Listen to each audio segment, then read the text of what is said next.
Well, now to the race for New York City mayor and a new controversy. Jennifer Bisram reports Zohran Mamdani's past is being questioned.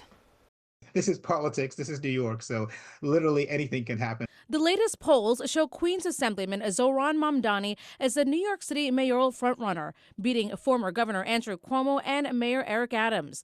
But the 33-year-old Democratic nominee, who identifies as a Muslim immigrant from South Asian descent, is coming under fire for a label he claimed as a high school senior applying for college. According to internal data from a hack of Columbia University the New York Times obtained, Mamdani, who was born in Uganda, checked a box that he was Asian, but also checked the box for Black or African American on his Columbia University application during a time when elite colleges factored in race in the admissions process. The fact that these phrases, African American and Black, have been sort of merged, I think it makes it a more difficult charge to say that this is, this can't be defended. Mamdani says he did not consider himself either Black or African American, but rather an American who was born in Africa, adding it was an attempt to represent his complex background given the limited choices before him, not gain an upper hand in the admissions process. He was not accepted to Columbia and never attended the university.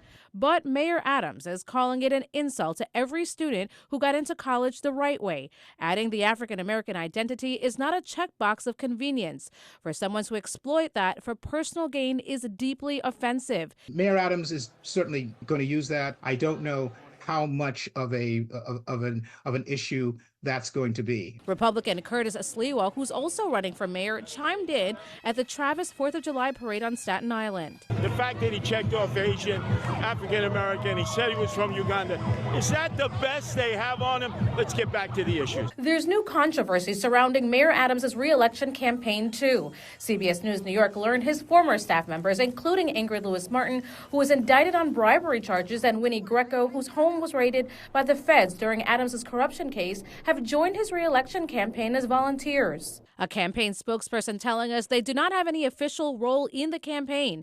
And it's important to remember no one is guilty until proven so in a court of law. Adding, we have thousands of volunteers who support the mayor, and we don't restrict individuals from expressing their support. The people who surround him are, as the saying goes, kind of ride or die with Eric Adams. And even though they're in legal jeopardy themselves, they're sticking by him. Jennifer Bisram, CBS News, New York.